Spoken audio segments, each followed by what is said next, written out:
We're going to talk about Webpack. Now, I initially, called this the core concepts, and then I found out it was a 45-minute talk. I was like, there's a couple more things that we can talk about. So yes, I'm Sean Larkin. I'm a program manager for Microsoft at the web platform, and my team, or what I specialize in, is Edge Dev Tools. But I'm also a maintainer and developer advocate and evangelist for the Webpack open source project, and also have done considerable amount of work in the Angular CLI and just trying to evangelize open source sustainability in general. So I know that there's some people in Nebraska here, so where are you guys? Where are they? Where's my team? So the place that I worked at just before here is in Nebraska, called Mutual of Omaha. Where's the Mutual of Omaha people? Maybe? Oh, there they are. What's up? Yeah. So they're awesome. Yeah, so this is actually where Nebraska is. So just in case you didn't know, you're from the coasts. So a little bit about myself. I'm a former tech support rep, kind of gone rogue. I got tired of not being able to solve people's problems. And so I learned how to program. I started with, I think, AppleScript, and then Objective-C and Ruby. And now it's JavaScript. I also love woodworking, and then that's supposed to be chicken farming, but that emoji never shows up. Hey, it's Nebraska, come on. Yeah, and so also just building open source best practices, communities, and helping other open source projects, and getting people to contribute for the first time. So you can find me at all these things at the Lark, INN, at the Lark in, play on words. And if you want to, I'll give you a moment on Twitter if you want to tweet this out. By all means, take your time. I should get the Hack the Planet meme with Webpack the Planet. So if you guys don't find time to talk to me, or you want to ask me a question, by all means, you can go to my GitHub. But let's talk about JavaScript modules. So, I guess a good way to start off is, who here uses Webpack? Yeah? Okay, that's great. How many here use gulp or grunt? There's nothing wrong with it. Awesome, cool, no shame. And how about like a makefile? Is that, or I guess composer scripts, right? Okay. So, but we're going to talk about Webpack and JavaScript modules. So, who here knows what a JavaScript module is? Okay, less hands. So, but we understand the benefits of a module. So they're reusable, they're encapsulated, and they help keep your code organized. And they're pieces of functionality that are convenient that you can require into your code base. But what do they look like? So there's CommonJS, which came from Node. And then we also have AMD. But there's also AMD plus CommonJS. And there's now the ECMAScript and TypeScript if you're in the Angular community. Module syntax, which is using imports and is based on the Harmony spec. So how do they work in the browser? Yeah, you guys all know. That's the thing. None of them work in the browser, except for ECMAScript modules in Safari. And so we know that that's not sustainable. And if you've just encountered JavaScript, you know that every library is different. They all ship their own different module types, and it's up to them to choose. And we're just talking about JavaScript. We're not talking about images and other assets, CSS, preprocessors, whatnot. And so they all have their own ways to package things as well. So wouldn't it be nice if there was just something that was able to handle all of these module formats and asset types? So let's talk about Webpack. Yeah. So Webpack, in its simplest explanation, is a module bundler. But it's what does that mean, Sean? A module bundler lets you write modules, but then it compiles them down to work in the browser. It's as simple as that. And there's a couple different ways that you can use Webpack. So this is an example of the Webpack configuration. You'd be like, Sean, wait, that's a module. And it's right. the configuration is code. Or you can use our Webpack CLI.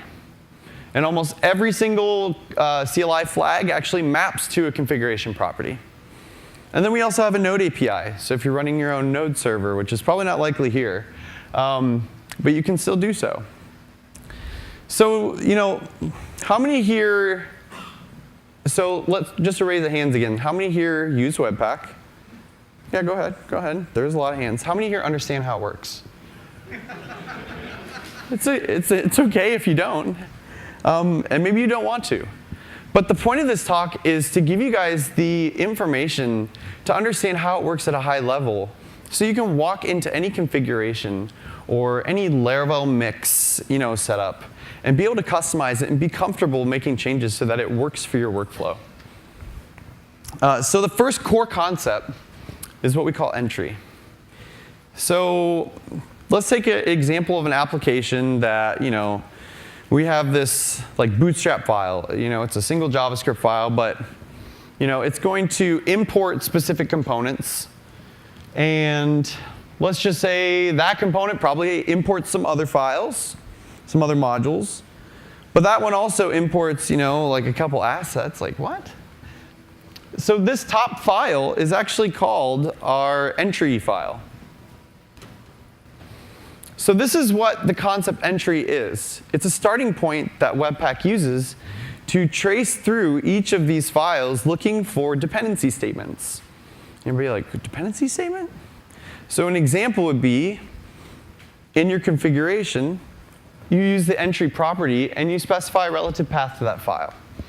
Well, what Webpack is doing is it starts there, it parses it, and then looks for dependency statements, and then the files that they reference.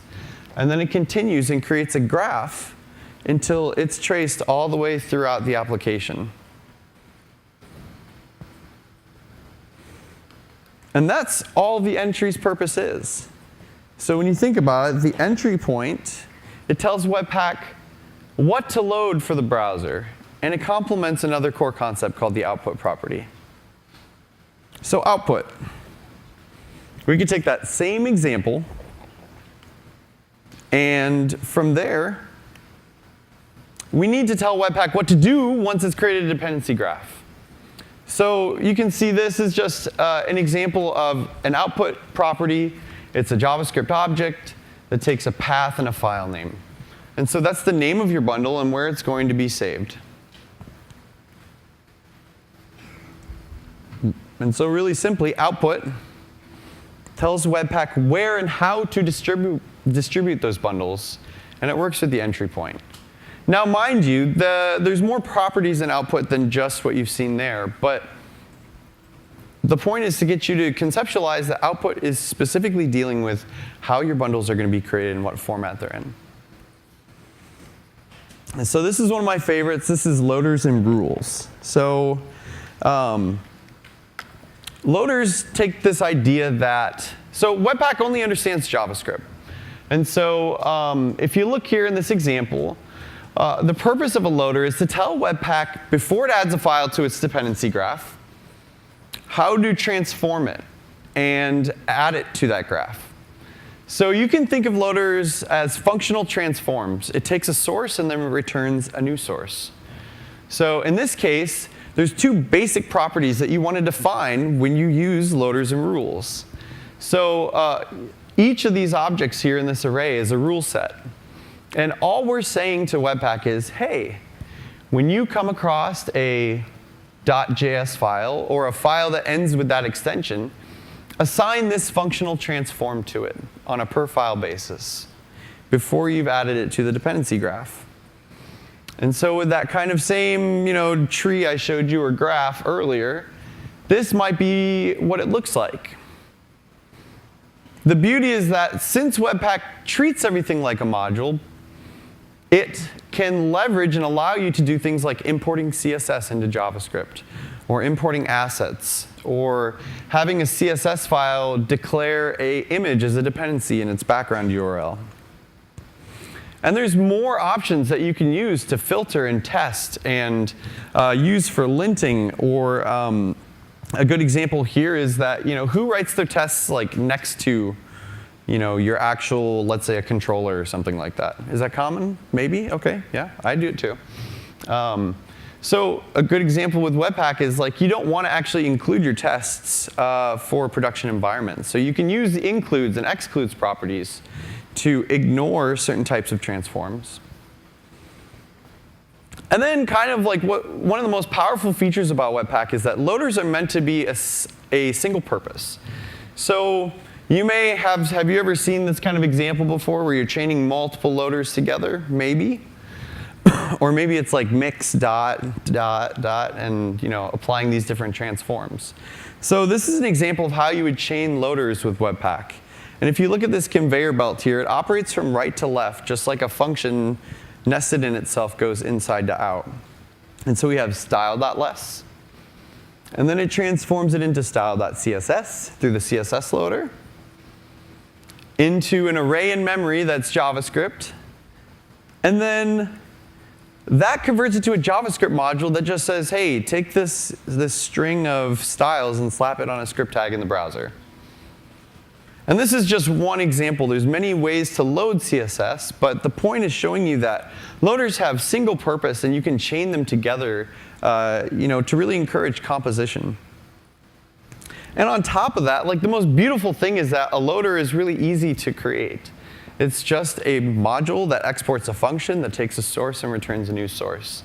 And so we've had this explosion of all of these different loaders that allow you to do whatever you want with your project, whether it be using Haml or even Twig on the JavaScript side for templating. You can use Sass and Less and PostCSS. There's all these different types of transforms that are available, and because of our community, we have all these loaders, including a Babel transform that lets you write PHP that compiles down to JavaScript.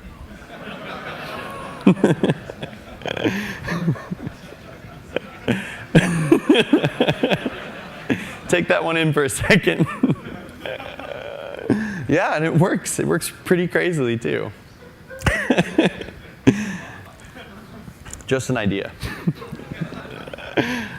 So yeah. We know about entry, we understand output. Loaders, they tell Webpack how to transform and interpret and translate files on a per file basis before adding it to your dependency graph. And so this is my favorite one, and we may even veer off a little bit once we start on this. So plugins, the first thing I want to do is talk about the anatomy, because once you understand the anatomy, it's easier to know how to use them and create your own. So plugins are just an instance or an object or even a class. I call them classes. And they have an apply method on their prototype chain. But their purpose is that they allow you to plug into different lifecycle events in Webpack and then just perform whatever custom functionality you want. So in this example that we have here, we know that this is a ES5 class, and it's exported. It's just a JavaScript module. And so what's happening here is that this apply method, the Webpack compiler is passed through to this function and gives the plugin author the ability to call plugin. And so that's how you register to specific events. And then, in this case, we're dinging a bell on the terminal if Webpack fails. And so now that you kind of understand it's a class, or it's an instance, so to use it in your configuration, you just have a plugins array in which you pass a new instance to it. And so if you wanted to pass additional options, you use that instance's constructor. And on top of that, there's a huge amount of plugins that are built out of the box. And why is that?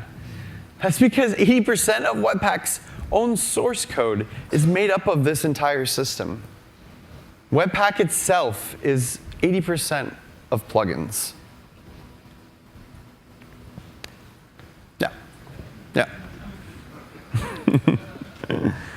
That was my response when I found it out. So this is powered by a system called Tappable.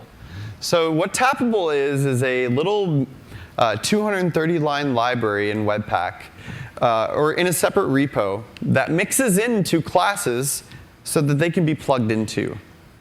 And it's the backbone of the Webpack plugin system. So here's another example of now the instance emitting those events. So we have, what happens is when you mix this class in, they call functions that are provided from being mixed in or extended, like apply plugins or apply plugins parallel. You can do them in a variety of ways, but these are the hooks that plugins can plug into. And here's, again, another example of this is some module that is a class, and all it's doing is taking the compiler that's passed in and hooking into that event. And so I'll skip through some of the drawn code. A tappable instance is just a class that extends that class. So we have 7 really important ones in Webpack, and you always plug into the compiler to receive other additional ones, like a compilation, which is your dependency graph. And so you might say, like, Sean, why are you going this deep? And the reason is because once you understand from a high level how it works, you can walk away and do anything you want with it, or nothing. You may just want to write some PHP. And that's OK. So I'm going to just talk about the 7 tappable instances really quickly, and just talk about what their purposes are. So the compiler, it is the top level API. Who here has ever written any compiler stuff? Maybe? Yeah? Nice. OK. Doesn't matter what language. Back in CS 101. So it is responsible for things like starting and stopping, emitting errors, telling plugins when Webpack is finished. Then there's the compilation, which is called the dependency graph. So this is where the entire dependency graph traversal algorithm is. So all of that code happens right here. It's kind of like the brain or the central processor. And then we have something called the resolver. I don't even know why I called it the bloodhound. That's so weird. But the purpose of a resolver is to take a path, like a relative path that you might write, and then find out if that file exists. It resolves it. And then it provides some more information. And yes, all of these instances are pluggable. So this is enhanced resolve, which is what our resolver is. And these are the plugins that are applied to it. Then we have this thing called a module factory. Now, in PHP code, I know that factories are pretty common, right? I hear people, they're like, factories. I'm like, OK. So this will probably make sense. All this does is it takes that resolved request, it gathers the source, and then creates a new object out of it so that we can use it and call functions and functionality for it. So, you pass this information from the resolver, and that takes that module source. And now we have this beautiful object that we can do things to, extend and mutate and change. So pretty. And then we have the parser. So has anybody ever written a parser before or worked with a parser? OK, same compiler people over there. So a parser parses a file. So if you don't know what that means, it takes a module source or a source string, and it creates this tree out of it. And it's a syntax that allows you to see exactly what the language is in a tree format instead of a string. And so what happens here is that Webpack will then take any require or import statement or anything like that and create a dependency out of it. So it's like reading the module source, looking for those require statements, and then it adds dependency objects to it. And then template. I mean, you guys all use Blade templates and Twig templates, right? Yeah? What's the purpose of a template? It's to bind data to some sort of representation. And so the template in Webpack binds data for your modules and then creates that code based on what the template is. So there's that same module and all the dependencies that we have. And we're going to have a template for every type of object that we have here. It kind of looks like Twig bindings. And it actually generates the source code. So don't let this confuse you too much. This is really just the takeaway is kind of having a high-level understanding. So at the top, with the compiler, you get an entry point. It's going to send it to the resolver, and it's going to return the full information if it exists. And then what Webpack is going to do is it's going to create a normal module out of it, and it's going to try to parse it. If it's not a JavaScript file, it's going to run it through loaders until it is. Now that it can parse it, it has dependencies. And then those dependencies, we have to verify that they exist in their paths. So then the whole process repeats itself recursively. And so here's a friendly little comic on how this works. Hey, I'm a module. I can't wait to work in the browser. Whoa, cool your jets. We need to get you into shape before you can be on the big stage. So the parser gave us some special instructions for rendering these dependencies called templates through the factory. I'm finally rendered. Browser land, here I come. So you just understood how Webpack works entirely under the hood, and that's it.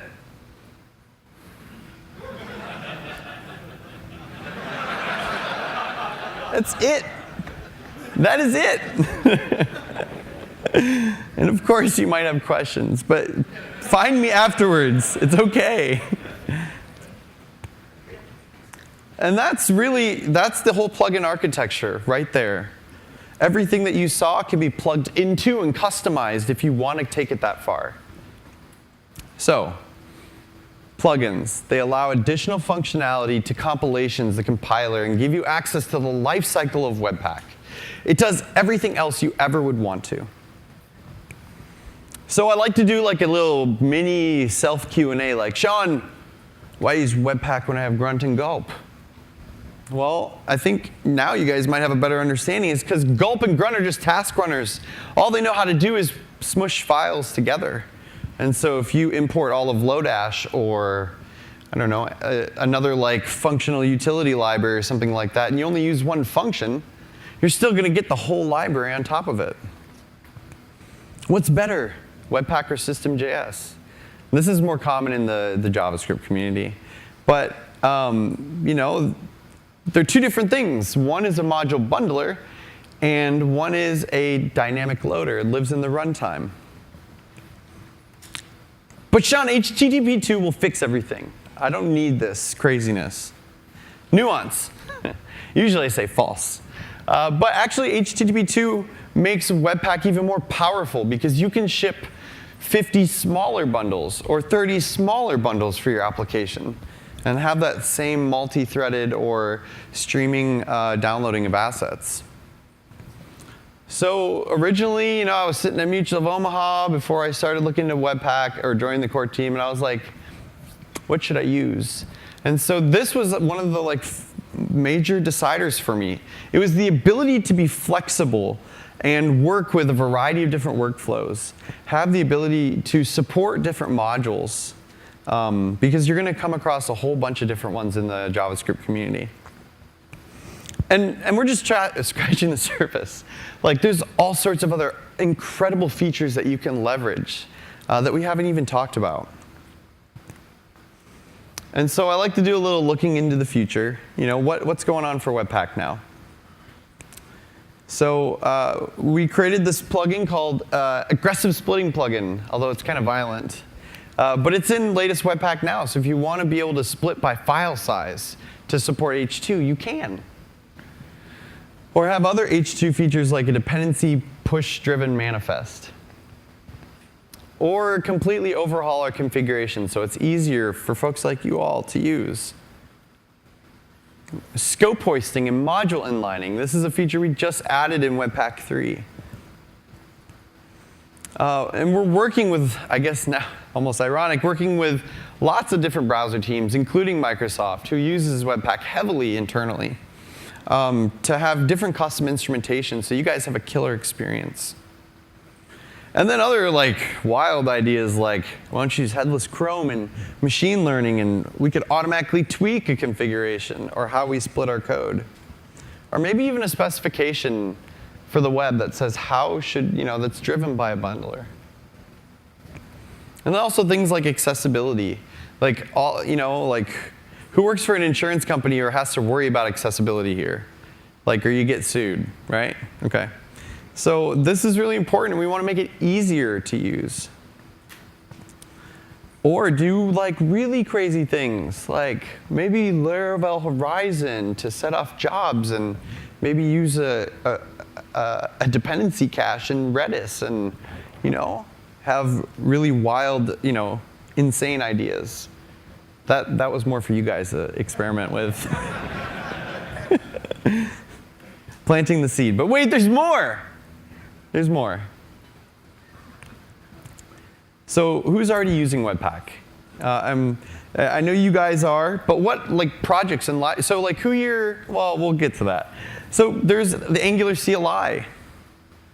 We have for React users, there's Create React App.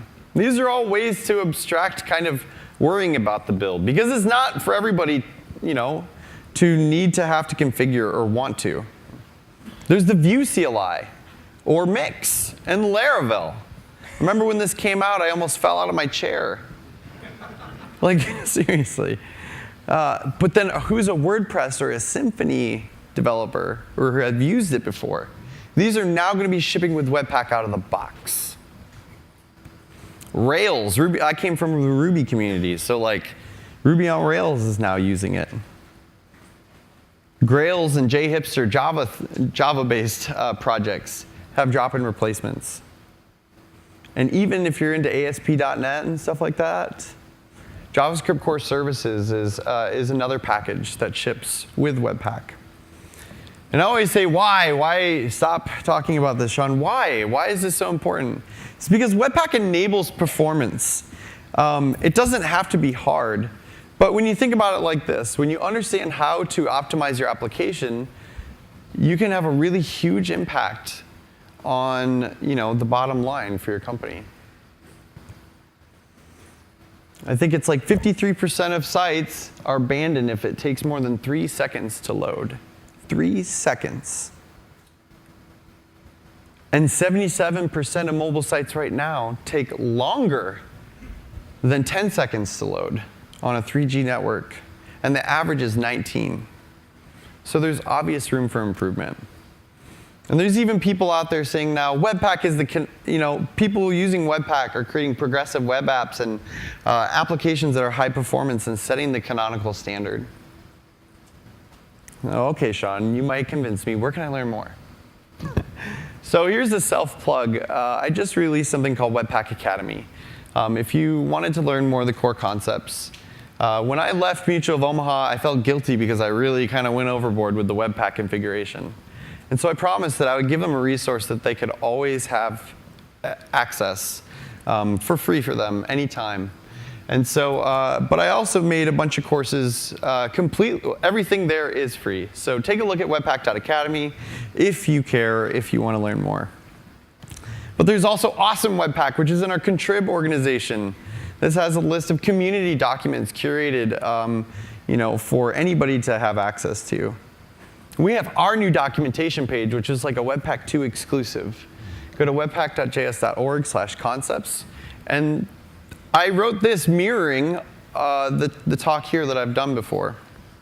And so, we wanted to provide something that's easy for people to use. And if you want to help us, we believe that contributing should be the most enjoyable experience ever. Who here has never contributed to open source? And it's okay. I want to know. Come find me afterwards. There's never a wrong way to get started. It should be something that you love to do. And as you can see from that list here, there's 1,000 different ways that you can do it that that go beyond contributions, commits, and PRs. Like triaging issues, helping out our core loaders and plugins that we have. Even in Webpack Contrib, we have task boards for individual people or the community that have high priority or our default standards. And then you can even help with our documentation. Or just use Webpack 3 and report bugs. Or use Laravel Mix. I think, Jeff, I put in a PR for 3.4, so let me know if that gets landed. Oh, nice. Nice, OK. And then, all of the time that our core team spends is on our free time. for the exception of our companies being able to support us 20 or 10% time. So otherwise we do this in our spare time, and we would love to be able to have any contributor be able to benefit and have the same kind of support that we have. But not everybody works at a company like that. And so we have an open collective, which is a transparent donation platform that lets people sponsor or become a backer for our project. And so, if you want to help shape the future but don't want to do it through contributions, you can do so through our open collective. And, in the end, the things that I love about Laravel and Vue and the decision for them to use Webpack is that all of these projects are grassroots, community-driven projects with no business incentives. We literally built this project for you. And so we give a shit. Sorry, earmuffs, kids. So, at any time, you can tweet at me at the Laracon about this talk or feedback or whatever, it doesn't matter. Or hashtag Webpack. If you tweet hashtag Webpack, I will see the tweet, and I will respond to it. So anything. We like candid feedback. But otherwise, in the end, as long as, if you don't want to walk away using Webpack, at least you now understand how to debug and have an escape hatch. So that's it. Thank you.